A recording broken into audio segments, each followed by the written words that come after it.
इस वक्त तक पीटीआई की जो सूरत हाल है वो अभी काफ़ी इबाम पाए जाते हैं। उसमें लाहौर की जो सीटें हैं वो डिवाइड होंगी। जिस तरह पहले नून लीग बहुत ओवरवेलमिंगली जीत जाती थी, इस दफ़ा शायद ना जीत सके। खंबे भी अगर खड़े होंगे तो पीटीआई का वोटर मौजूद है। आपने कल ये कॉलम लिखा और उसमें आपने लिखा कि 2 निगरान शख्सियात ने मशवरा दिया कि फिलहाल इलेक्शन ना करवाएं, मईशत बेहतर हो रही है। तो ये निगरान हुकूमत नहीं चाहती इलेक्शन हो, ये चाह रहे हैं कि मजीद को 2-3 साल आगे चला जाए मामला। देखें, जाहिर है जो भी हुकूमत में होता है, कोई कौन चाहता है मैं चला जाऊँ। अस्सलाम वालेकुम जी, आप देख रहे हैं सुनो डिजिटल और हमारे साथ सीनियर सहाफ़ी सुहेल बड़ाच साहब मौजूद हैं। इनसे जानने की कोशिश करते हैं। सुहेल साहब, 21 अक्टूबर मियां नवाज शरीफ की वापसी के बाद से ही आपने आइंदा के माहौल के बारे में लिखना शुरू कर दिया है। 8 फरवरी 2024 के दिन का माहौल क्या देखते हैं? देखिए जी, 8 फरवरी के 2 मंजरनामे हैं। एक मंजरनामा तो ये है कि इस वक्त तक पीटीआई की जो सूरत हाल है वो अभी काफ़ी इबाम पाए जाते हैं उसमें।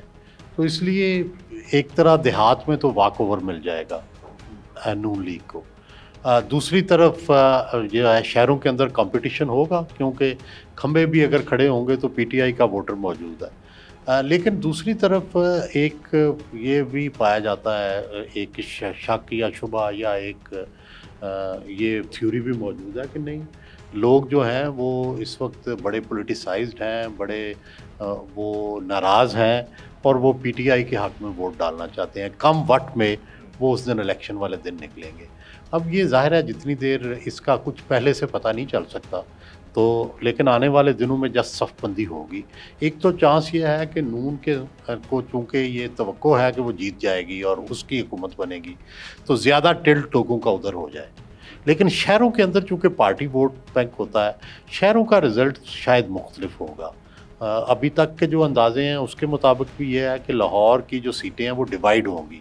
जिस तरह पहले नून लीग बहुत ओवरवेलमिंगली जीत जाती थी, इस दफ़ा शायद ना जीत सके। तो सब अगर हम बात करें 2008 का इलेक्शन, 13 का, 18 का और 2024 का, तो बजाय इसके कि जमहूरियत मजबूत होती, हमने सांस और घुटन को मज़ीद महसूस किया कि घुटता जा रहा है माहौल। तो क्या समझते हैं कि 24 का इलेक्शन फ्री एंड फेयर होगा? क्योंकि 8 फरवरी को इलेक्शन तो होना है, सुप्रीम कोर्ट का वाज़ेह 2 दफ़ा का हुक्म आ चुका हुआ है। देखें, पॉलिटिकल स्पेस जो है आहिस्ता आहिस्ता हमने खोई है, जमहूरी स्पेस हमने आहिस्ता आहिस्ता खोई है। लेकिन एक तो सुप्रीम कोर्ट के स्ट्रांग होने से और दूसरा इलेक्शन होने से उम्मीद है कि हमारी जमहूरी स्पेस जो है दोबारा बढ़ना शुरू होगी। मीडिया पर पाबंदियां हैं, मीडिया की आज़ादी, ह्यूमन राइट्स है, ये सारी चीज़ें बहाल होंगी और कॉन्स्टिट्यूशन जो है उसको मलज़ ख़ातर रखेगा जाएगा, तो तभी पॉलिटिकल फ्रीडम भी मिलेगी। ये सारी चीज़ें एक दूसरे से इंटरकनेक्टेड होती हैं। अगर सिर्फ पॉलिटिकल फ्रीडम हो और मीडिया की फ्रीडम ना हो तो इसका मतलब है कि कोई चीज़ लैक कर रही है। ह्यूमन राइट्स की फ्रीडम ना हो, अदलिया आज़ाद ना हो, ये सारी इंटरकनेक्टेड होती हैं। तो इसलिए ये सब इंश्योर करनी चाहिए कि ये सब हो। आपने कल ये कॉलम लिखा और उसमें आपने लिखा कि 2 निगरान शख्सियात ने मशवरा दिया कि फिलहाल इलेक्शन ना करवाएं, मईशत बेहतर हो रही है। तो ये निगरान हुकूमत नहीं चाहती इलेक्शन हो, ये चाह रहे हैं कि मजीद को 2-3 साल आगे चला जाए मामला।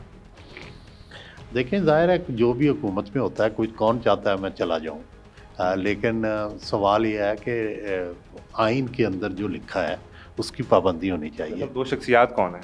नहीं, शख्सियात तो ज़ाहिर है मेरे सोर्सेज हैं तो मुनासिब नहीं होता। रिपोर्टर अपने सोर्सेज तो नहीं बताता ना। कुछ इशारों के नाम में बता दें, हम अंदाज़ा लगा। बता दिया, मैंने बता दिया कि कुछ जो थे वो निगरान थे जिन्होंने मिल के ये प्लान किया था, लेकिन नहीं हो सका।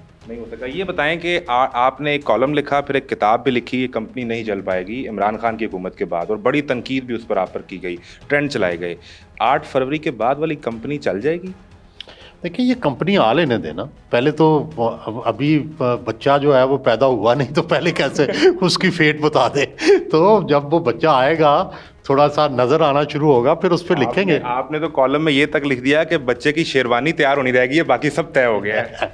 ये सही है। ये तो देखो, उनके ये आने से पहले मैंने ये लिखा था कि भाई वो सारा कुछ तय हो गया और उसके मुताबिक ही अभी तक चल। लिबास के रंगों पे आपने बात की, तो आपने बताया कि मियाँ साहब ने सुर्ख रंग पहनना शुरू कर दिया, शोख रंग पहनते हैं। क्या मशवरा दिया है, शेरवानी किस रंग की सिलवाएं?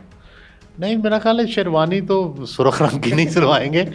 लेकिन उनके अंदर ये तब्दीली आई थी, मैंने खुद उनके हमेशा देखा है कि ये उससे पहले सुर्ख टाई तो पहनते थे, सुर्ख मफलर तो पहनते थे, सुर्ख लिबास मैंने पहली दफ़ा पहने देखा उन्हें। सोने को मशवरा नहीं दिया। आइंदा नवाज शरीफ साहब अगर हुकूमत में आते हैं या कोई भी पार्टी आती है, सबसे बड़ा चैलेंज क्या है जिसको फौरी एड्रेस करना ज़रूरी है? देखिए, दो ही चैलेंज है उन्हें।